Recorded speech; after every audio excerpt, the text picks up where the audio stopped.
오늘 첫 번째는요, 하나님 기드온에게 임무를 주세요. 침체를 이기게 하신 하나님은, 기드온을 찾아오셔서 이 침체를 극복하는 길을 알려주신 하나님은 기드온에게 지금 임무를 주세요. 자, 임무가 뭐냐? 25절과 26절을 우리 같이 읽겠습니다. 시작.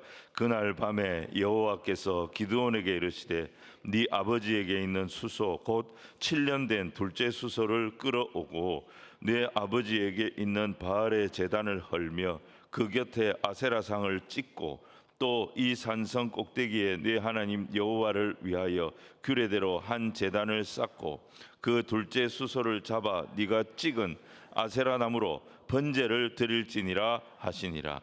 기드온이 받은 첫 번째 임무는 바로 나가가지고 대적들과 싸우는 것이 아니에요. 미디안 사람들과 전쟁하는 것이 아니었습니다. 대적을 치기 전에 하나님 뭐예요? 가장 기드온이 약한 점을 딱 건드리는 거예요. 기드온의 약점을 딱 건드리는 거예요. 기드온이 가장 부끄러워하는 것을 딱 건드리는 거예요. 그게 뭐냐? 네 집 안에 있는 우상부터 제거하자는 거예요. 여러분, 기드온의 아버지 요아스는 바알의 제단과 아세라 목상을 섬기는 이 일을 그 마을에서 주관하는 사람이었어요. 하나님은 기드온에게 네 아버지가 관리하고 있는, 네 집에서 관리하고 있는 그 바알의 제단부터 헐자. 그리고 뭘 또 주십니까? 새 제단을 쌓으라는 거예요. 새 제단을 쌓고 너희 집에 있던 7년 된 수소, 7년 된 둘째 수소를 잡아서 번제를 드리라. 이렇게 말씀하셨어요. 여러분, 왜 7년일까요? 이 7년이 이스라엘 백성들이 미디안 사람들에게 압제를 당한 기간입니다. 이스라엘이 바알과 아세라를 믿는 이 미디안 사람들에게 고통당한 그 기간 동안 이 수소가 함께 한 거예요. 그러니까 이 수소의 7년은 이스라엘 백성들의 고통의 기간과 같은 기간이었다는 것입니다. 하나님은 이 수소를 번제물로 바치는데 아세라 신상은 목상이거든요. 그러니까 그 목상을 찍어낸 그 나무를 가지고 제단에 태워서 이 수소를 잡아 번제로 드리라고 하신 거예요. 이게 뭘 의미하겠습니까? 바알과 아세라, 온 이스라엘이 벌벌 떨고 있는 이 바알과 아세라는 아무것도 아니라는 거예요. 찍어버리라는 거예요. 그리고 미디안에 당한 모든 고통의 그 7년의 세월은 이제 오늘로 끝이 났다. 이것을 하나님께서 기드온에게 네가 직접 선포해라. 그래서 하나님 이 임무를 주신 것입니다. 사랑하는 성도 여러분, 우리가 예배 드릴 때 뭐가 있어야 되느냐? 이런 선포가 있어야 됩니다. 지금까지 나를 부끄럽게 만들고 지금까지 나를 주저앉게 만들었던 모든 죄를 나사렛 예수 십자가 앞에 다 사라졌음을 선포하는 것입니다. 근데 기드온은 진짜 소심한 사람이었어요. 하나님 말씀에 순종합니다. 순종하기는 합니다. 근데 사람들의 시선이 두려웠어요. 그래서 낮에는 순종을 못하고 언제 순종합니까? 밤중에 순종합니다. 그래도 뭡니까? 하나님 명령대로 했어요. 하나님께서 이스라엘 가운데 또 이 기드온의 집 가운데 하나님이 싫어하는 것들을 부셔버린 거예요. 여러분, 기드온이 가장 두려워했던 것은 먼데 있는 미디안이 아니었습니다. 바로 자기 집안에 있던 아버지의 우상들, 더 정확하게 얘기하면 그의 아버지가 두려웠던 거예요. 왜 이 우상들을, 이거 하나님이 싫어한다는 것을 기드온이 알고 있으면서도 왜 이거를 부수지 못하고 없애버리지 못했을까요? 아버지 때문이에요. 아버지가 애지중지하거든. 아버지가 이거 건드리면 노발대발 할 거거든요. 그러니까 이 아버지에 대한 애정 때문에 아버지하고 불편해질 것이 걱정이 돼서 우상을 하나님이 싫어하는 거 알면서 하나님이 싫어하시는 게 버젓이 자기 집안에 있는 것을 알면서도 건드리지를 못했던 겁니다. 여러분, 오늘 우리에게 이 기드온의 집에 있는 바알과 아세라와 같은 것이 뭐가 있겠습니까? 하나님이 하나님 되지 못하도록 만드는 게 뭐가 있겠습니까? 하나님이 싫어하시는 것을 뻔히 알면서도 사람들의 어떤 기대 때문에, 혹은 내가 애써 쌓아 올린 사람들과의 관계가 흔들리거나 무너질까 봐 내가 결단하지 못하고 내 안에 그대로 지금 남겨놓고 그냥 끙끙 앓고만 있는 그런 우상이 뭐가 있겠습니까? 여러분, 우리가 이 세상에서의 삶은 이 세상의 거짓 신들과의 싸움입니다. 이 세상에서 살아남으려면 이 세상의 방식을 쫓아야 한다고 계속 그 가짜 신들, 거짓 신들이 소리를 지르고 있어요. 그들의 소리와 우리가 싸우고 있는 거예요. 그런데 이미 우리 안에 뭐가 들어와 있느냐? 이 세상의 가치관이 들어와 있는 거예요. 이 세상의 외침이 내 마음 안에 딱 자리를 잡고 있는 거예요. 그래서 우리가 결단을 못하는 거예요. 그런 우리에게 뭐가 필요하냐? 성령의 불이 필요한 거예요. 성령의 불이 임하는 예배가 필요한 거예요. 성령께서 이 시간 우리에게 불로 임하셔서 이 모든 흔들리는 것, 이 모든 주저하는 것, 이 모든 부끄러운 것들을 싹 밀어내 주셔야 하는 거예요. 그리고 그 성령의 감동대로 순종할 수 있는 그런 우리가 돼야 하는 거예요. 기드온은 아버지하고 불편해질 것을 뻔히 알면서 어떻게 합니까? 그 아버지가 애지중지했던 바알의 제단 아세라 목상을 찍어버렸습니다. 그리고 어떻게 보면 그 집안의 굉장히 중요한 재산 중에 하나였겠죠. 7년 된 둘째 수소 바쳐버렸어요. 당장 아버지와 불편해질 수 있습니다. 7년 동안 애지중지 키웠던 그 수소가 정말 아깝게 느껴질 수도 있습니다. 하지만 그렇더라도 이게 우리 집안을 살릴 수 있다면, 이게 이스라엘을 7년 동안 눈멀게 만들었던 그 죄악의 구렁텅이에서 다시 건져낼 수 있다면 이걸 주저하거나 이걸 아까워하는 게 무슨 의미가 있겠냐는 거예요. 기드온처럼 오늘 예배 드릴 때에 저와 여러분의 삶에도 결단이 일어나는 그런 은혜가 있기를 소원합니다. 오늘 두 번째로 생각지도 못한 도움을 경험하는 기드온입니다. 자, 아침이 됐습니다. 온 동네가 발칵 뒤집혔습니다. 자, 28절로 30절 말씀을 우리 같이 읽겠습니다. 시작.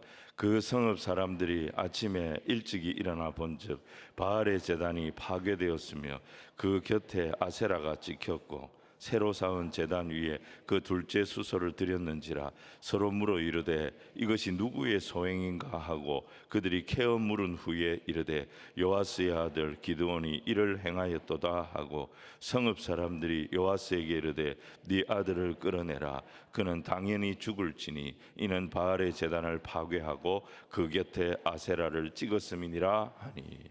자, 동네 사람들은 아마 이제 완전히 우상에 오염이 돼 있었던 거예요. 그러니까 아침에 일어나면 어디부터 가느냐? 바알의 제단부터 찾아가는 거예요. 그러니까 우리 새벽기도 하듯이 이 사람들은 아침이 되면 기드온의 아버지 요아스 집에 있는 바알의 제단을 찾아가서 거기에서 무슨 공을 드리는 거예요. 이날 아침에도 바알의 제단에 참배하러 동네 사람들이 나왔는데 기가 막힐 일이 벌어진 거죠. 이 단이 다 부서져 있어요. 아세라 목상은 찍혀가지고 불타버렸어요. 그리고 거기에 새 제단이 세워져 있었어요. 온 동네 사람들이 분노합니다. 그리고 이 범인이 누군지 찾아내라. 그래가지고 결국 기드온의 소행이라는 것을 확인하게 됩니다. 그리고 아버지 요아스를 찾아가서 당장에 이 기드온을 끌어내라. 바알이 분노하고 아세라가 분노할 거다. 우리 다 죽는다. 너가 아들 끌어내라. 그렇게 소동을 벌였던 거예요. 근데 기드온은 죽는 겁니다. 이제 온 동네가 기드온을 다 죽이려고 합니다. 그런데 이때 제일 큰 충격을 받았을 사람이 누구겠어요? 기드온의 아버지 요아스예요. 제일 큰 피해를 입은 사람이 누구겠어요? 기드온의 아버지 요아스예요. 바알도 자기가 제단도 관리하던 제단이고, 죽은 그 7년 된 숫소도 자기가 키우던 숫소입니다. 제일 큰 피해, 제일 큰 충격을 받은 사람은 요아스예요. 그런데 이 요아스가 기드온을 변호합니다. 기드온을 두둔합니다. 단순히 기드온이 자기의 아들이었기 때문에 그랬을까요? 물론 그것도 이유가 될 수 있습니다. 하지만 이거는 단순하게 가족 관계로 설명이 안 되는 상황입니다. 여러분, 근동 지역은요, 집안의 종교가 다르면 명예살인을 했던 그런 풍습이 있습니다. 자식이라도 종교가 다르면 죽여버립니다. 어떻게 이런 일이, 가장 배신 느끼고 가장 피해를 당한 이 아버지가 아들을 두둔한 거예요. 왜 이런 일이 일어났을까요? 바알의 제단과 아세라상, 그리고 이 7년 된 숫소, 여러분, 이 세 가지는 기드온의 아버지 요아스가 이 세상에서 가장 아끼는 거예요. 가장 애지중지하는 것들이. 이걸 헐고 이걸 불태울 때 기드온이 제일 많이 생각난 사람이 하나님이었겠어요?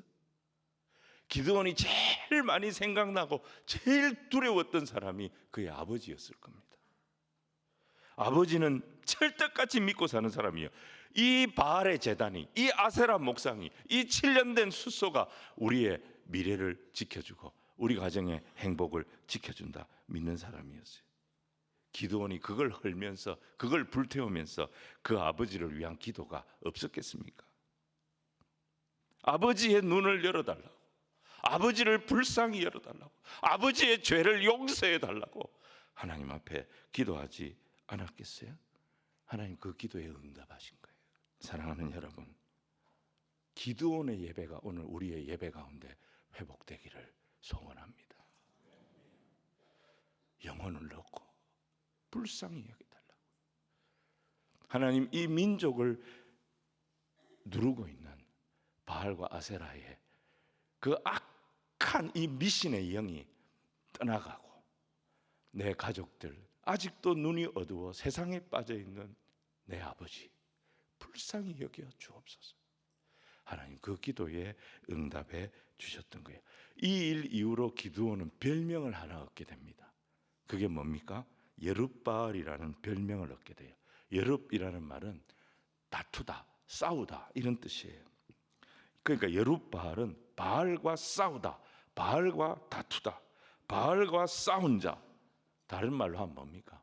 바알을 꺾은 자, 이런 의미가 되는 거예요. 여러분, 오늘 저와 여러분에게 이런 별명이 생기기를 소원합니다.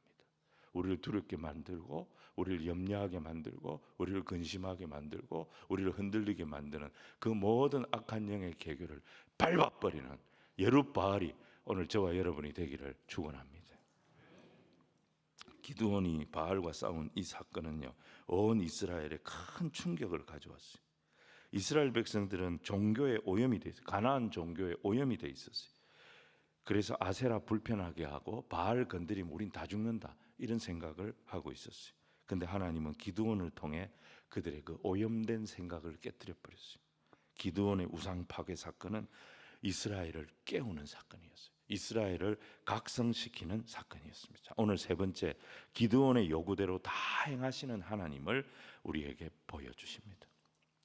하나님은 기드온을 찾아오셔서 먼저 말씀을 주셨지요.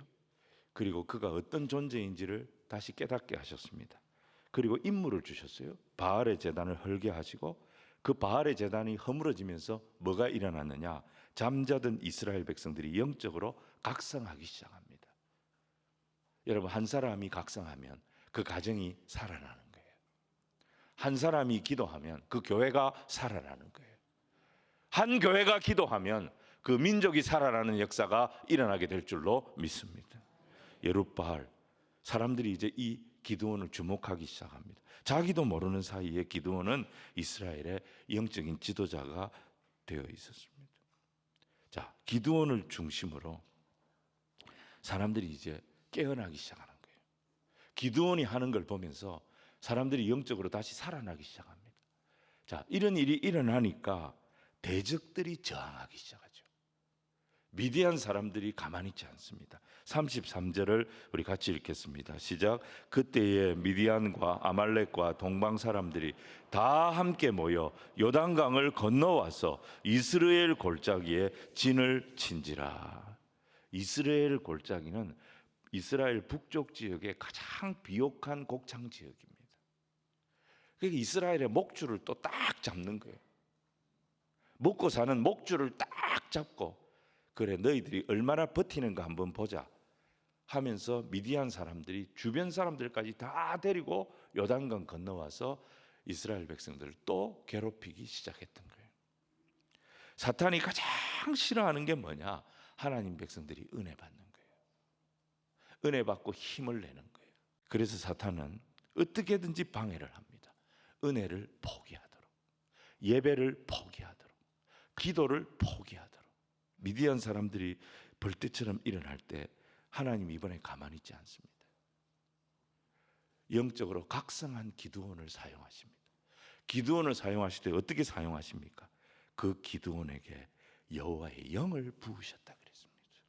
자, 34절과 35절을 같이 읽겠습니다. 시작.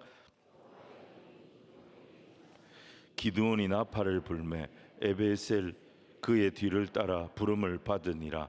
기드온이 또 사자들을 온 므낫세에 두루 보내매 그들도 모여서 그를 따르고, 또 사자들을 아셀과 스불론과 납달리에 보내매 그 무리도 올라와 그를 영접하더라. 지금 이스라엘 골짜기는 이제 팽팽해진 거예요.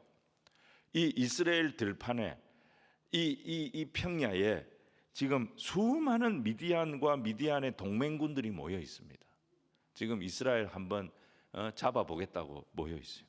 이스라엘 사람들도 기드온이 나팔을 불고 기드온이 부르니까 각처에서 싸울 용사들이 지금 계속 들어오고 있기 때문에 이스라엘 골짜기는요, 전쟁의 긴장이 지금 어느 때보다 고조되어 있는 거예요. 양측이 팽팽하게 지금 맞서고 있는 거예요. 지금 제일 중요한 사람이 누구냐? 기드온인 거예요. 근데 기드온이 보이지는 않아요. 기드온이 사라진 거예요. 기드온 지금 어디 가 있느냐? 혼자 하나님 앞에 엎드려 가지고 하나님 앞에 뭔가를 구하면서 기도의 씨름을 하고 있습니다. 자세히 가서 보니까 기드온이 뭘 들고 하나님 앞에 기도하고 있느냐? 양털 뭉치를 들고 기도하고 있는 거예요. 36절과 37절을 같이 읽겠습니다. 시작.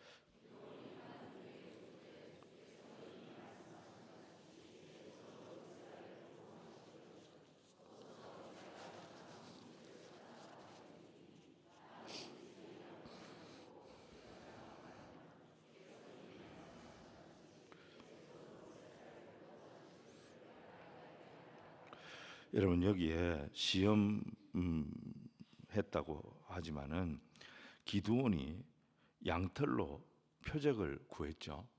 이걸 하나님을 테스트한 게 아닙니다. 여러분, 평상시에 우리가 하나님의 뜻을 어떻게 구합니까? 하나님의 말씀을 먼저 보지요.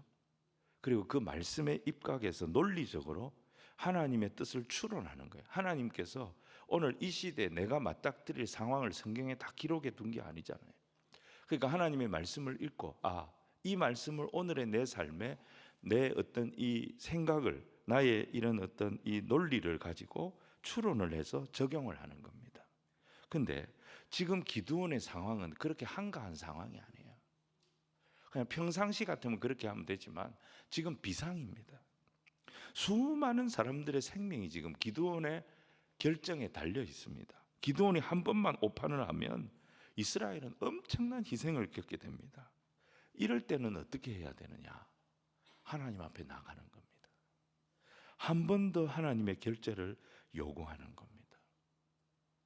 직장에서 내 권한으로 할 수 있는 일에 대해서는 일일이 상사를 찾아가서 결제를 받을 필요가 없습니다. 내가 알아서 처리하고 사후에 이렇게 처리했다고 보고하면 되는 거죠. 근데 회사에 사활이 걸려있는 굉장히 중요한 사안인 경우는 아무리 내 판단이 있고 내 생각이 있어도 한 번 더 상사를 찾아가는 거예요. 한 번 더 사장님을 찾아가는 거예요. 그래서 그의 뜻을 묻는 거예요. 한 번 더 결재를 받는 것이 현명한 방법입니다. 왜 하나님께서 우리에게 기도하라고 하십니까? 왜 하나님께서 우리에게 기도의 시간이 필요하다고 하십니까?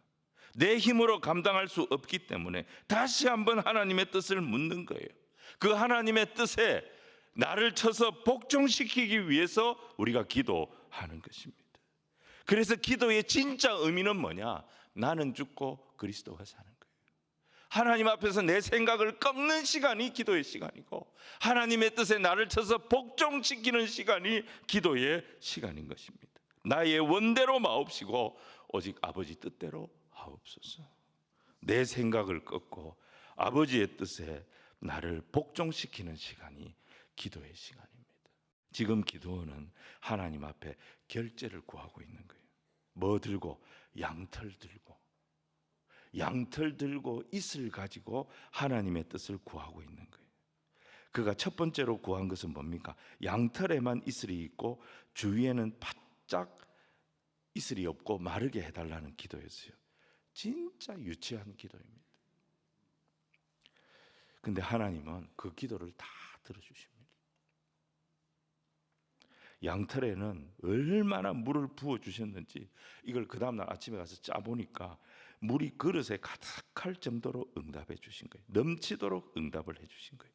근데 기드온은 또 구합니다. 이번에는 반대로 해달라는 거예요. 양털은 바짝 마르고 주변에는 이슬이 있도록 해달라고 기도한 거예요.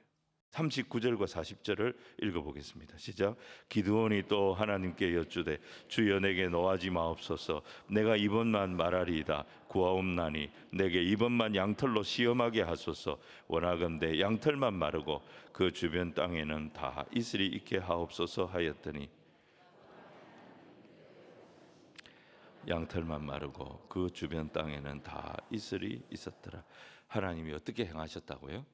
하나님이 그대로 행하시니. 여러분, 하나님은 딱 하나입니다. 기드온의 마음속에 있는 불안을 보신 거예요. 기드온의 마음속에 있는 두려움을 보신 거예요. 이 기드온이 담대해질 수 있다면, 이 기드온이 나를 신뢰하고 따라올 수만 있다면, 하나님은 이슬만, 양털만 응답하시겠습니까? 온 우주 세상 모든 만물을 다 사용했으라도 하나님이 얼마나 너를 사랑하는지, 하나님이 얼마나 너에게 능력 주시기를 기뻐하시는지, 그걸 속을 다 뒤집어서라도 보여주고 싶으신 분이 우리가 믿는 하나님이심을 보여주시는 말씀인 것입니다. 우리에게는 세상 사람들이 모르는 게 있습니다. 세상 사람들에게 없는 게 있습니다. 그게 뭡니까? 하나님이 우리와 함께 하신다는 겁니다. 우리가 어떻게 그걸 확인할 수 있어요? 무엇으로 하나님이 내 편이라는 것을 확인할 수 있습니까? 하나님, 기드온 보십시오. 온 마을 사람들이 자기를 대적하고 일어났습니다. 하나님 뜻에 순종했을 때. 그런데 하나님은 생각지도 못했던, 가장 분노할 거라고 생각했던, 가장 자기에게 서운해할 거라고 생각했던 그 아버지의 말을 통해서 하나님이 나와 함께 하시다는 사실을 기드온이 깨닫게 하셨습니다.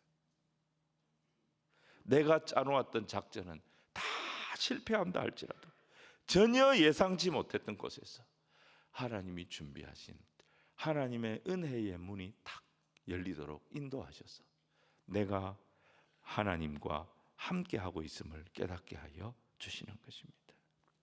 정말 작은 순종, 힘들게 했습니다. 그런데 그 순종에 하나님이 힘을 탁 실어주시고, 기드온의 그 작고 유치한 기도, 그 기도를 하나님은 들으시고 화내지 않으시고 짜증내지 아니하시고 하나님이 그대로 행하시니, 이 과정을 통해서 하나님이 기드온을 붙들고 계심을, 놓지 않는 분이심을 알게 해주신 것입니다. 여러분, 이 모든 것이 우리 하나님이 우리와 함께 하신다는 표징이라는 것입니다. 여러분, 이 표징이 기드온에게만 있는 것이 아니라 오늘 이 말씀을 믿는 저와 여러분에게도 있는 능력의 표징임을 믿으시기를 바랍니다.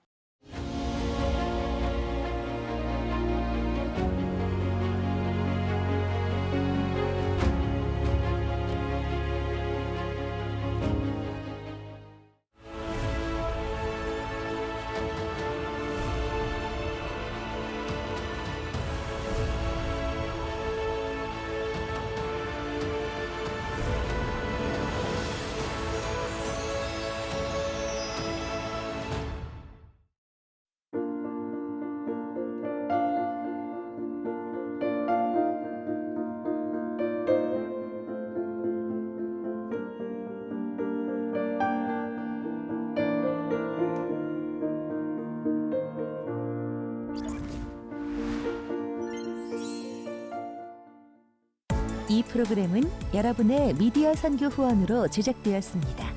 선교는 사명, 후원은 동역. 당신도 복음을 전할 수 있습니다.